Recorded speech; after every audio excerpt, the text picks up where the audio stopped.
Et avant de donner mon témoignage, je voudrais aller dire à mon oncle qui est là, il m'a dit quel bonheur quand tu marches avec le Seigneur et que tu es sauvé. Il a raison, Marc. Vous savez, moi j'ai 29 ans et dans ma vie, j'ai jamais pleuré de bonheur.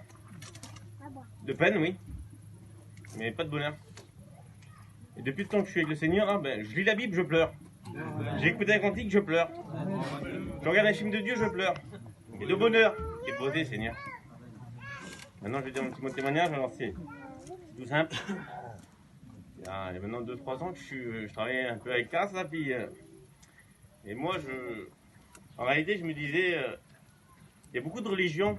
Pourquoi ce serait nous qui c'est vrai, quoi. C'est vrai, il y a les petits Tibétains là-bas qui sont dans la montagne, ils prient toute la journée. Il y a les musulmans, après tu as les catholiques, mais il y en a des centaines de religions. Je sais pourquoi, comment. Et moi je ne savais pas trop prier en vrai. Et quand il me parlait de Dieu, puis en vrai j'écoutais parce que ben, j'aimais bien parler de Dieu. Et puis un jour il me parlait de Dieu et j'ai dit ça dans mon cœur, Seigneur, fais-moi voir. Et Dieu, toi, fais-moi voir c'est quoi la vérité. Fais-moi voir le chemin. Le Seigneur, il n'a pas mis 10 ans à me répondre. Le lendemain soir, j'étais avec ma femme dans mon lit, puis je regardais des vidéos de combats, des entraînements, des machins. Et puis j'ai vu une vidéo. C'était marqué un enfant frôle la mort et rencontre Jésus-Christ. J'ai regardé cette vidéo, puis ça m'a touché terrible. C'était un petit enfant, puis Jésus vient le chercher. Et si vous voulez, son père, au petit enfant, il fait une prière à Dieu. Il dit, Seigneur, tu peux pas me prendre mon enfant là. Il dit, qu'est-ce que je t'ai fait pour que tu me prennes mon enfant? Et Jésus, il dit ça au petit là. Il a 3 ans, le petit. Le petit enfant qui a 3 ans, il ment pas. Il dit, je peux pas te prendre.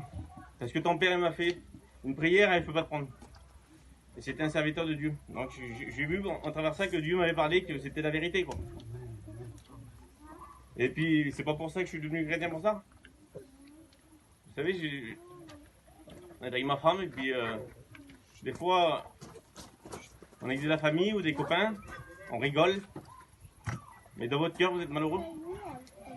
Parce que c'est pas parce que quand on rigole qu'on est vraiment heureux. Et moi j'étais malheureux. Et je savais qu'il y avait un texte qui c'est comme un malheureux crie l'Éternel l'entend. Et le soir que j'ai rentré dans mon camping là, ben, j'étais malheureux. Et c'était moi le malheureux là. Et j'ai rentré, puis avec ma femme, ça faisait plus de 3 ans qu'on était mariés, puis bon, on n'avait pas toujours d'enfants. Ça marchait pas. Et puis, j'ai rentré dans mon camping et j'ai dit, Seigneur, je te fais une promesse. Si tu me donnes un enfant en bonne santé hein, avec ma femme et moi, alors je serai chrétien. Alors ma femme, enfin c'est bon, Dieu, il est bon. Il m'a donné un petit enfant. Et en travers ça, puis... alors l'ennemi, des fois, il parle à l'oreille, il va pas, lui, il dit, mais non, c'est pas Dieu, c'est un hasard, et puis... Mais moi, je dis, mais non, c'est le Seigneur qui m'a donné. Alors, il m'a confirmé 3 fois. Entre temps, les frères de la ville du Bois, ils sont venus vers nous. Et puis, j'ai demandé au Seigneur, j'ai dit, Seigneur, dans une petite réunion, c'est trop bon. J'ai dit, Seigneur, enlève-moi les nerfs que j'ai dans moi, là, cette colère, je sais pas, je le dis en vérité, j'ai fumé encore. J'ai dit, Seigneur, enlève-moi ces nerfs. Je suis ressorti du camping, là, ce soir-là, ben, j'étais béni de toute façon. J'étais comme sur un nuage, on a dit que j'étais stone. Arrêtez. Et puis délivré de la cigarette. Il m'a donné encore plus que ce que je lui demandais. Alors les 3 confirmations, c'est que on était à la réunion de la ville du Bois là-bas. Et puis on marchait, on était en retard. Et puis il y avait le petit cantique là, marchant vers le ciel en chantant. C'est beau, et puis non, les genoux étaient sur le chemin là. Beauté. Et puis je dis, c'est sur le chemin là, je lui dis ça, je dis Seigneur, je voudrais que tu me parles de ma promesse que je t'ai fait. Je voudrais que tu me parles de ma promesse. Alors je rentre dans la réunion, mais forcément en retard, tout le monde te guette quand tu rentres forcément. Et tu votais.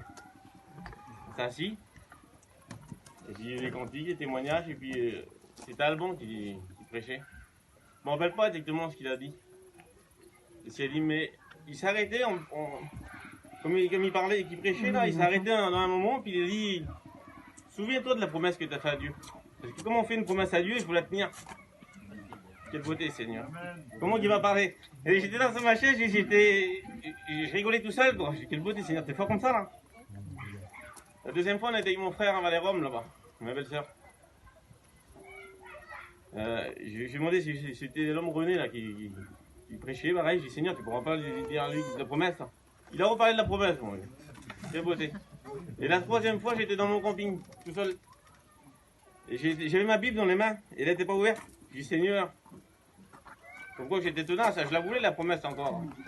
Et j'ai dit Seigneur, je veux que tu me parles de ma promesse que je t'ai fait, je veux que je rouvre la Bible là et je veux que tu me parles de ma promesse. Quelle beauté. J'ai fait ça, je le dis en vérité, j'ai ouvert la Bible. Et mes yeux, ils n'ont pas cherché. Il y avait un verset. C'était la fin d'un verset qui finissait en bas de la Bible, là, puis qui commençait et recommençait sur la page d'après. Mais j'ai vu ces mots-là seulement. Rends-moi ta vie, donne-moi ta vie par ta promesse. Voilà. Comment veux-tu pas plier les genoux devant un Dieu comme ça? Voilà. Alors ce soir, je vais passer par les eaux du baptême. Quel privilège, Seigneur. J'étais dans mon camping, moi, j'ai bandé des chrétiens là. Quelle beauté, Seigneur. C'est bon, on a un privilège d'appartenir à Dieu. Voilà, pour ceux qui n'ont pas fait d'expérience avec Dieu. On a un Dieu vrai et vivant. Alors, je vais essayer de faire quelque chose. Voilà, que Dieu vous bénisse.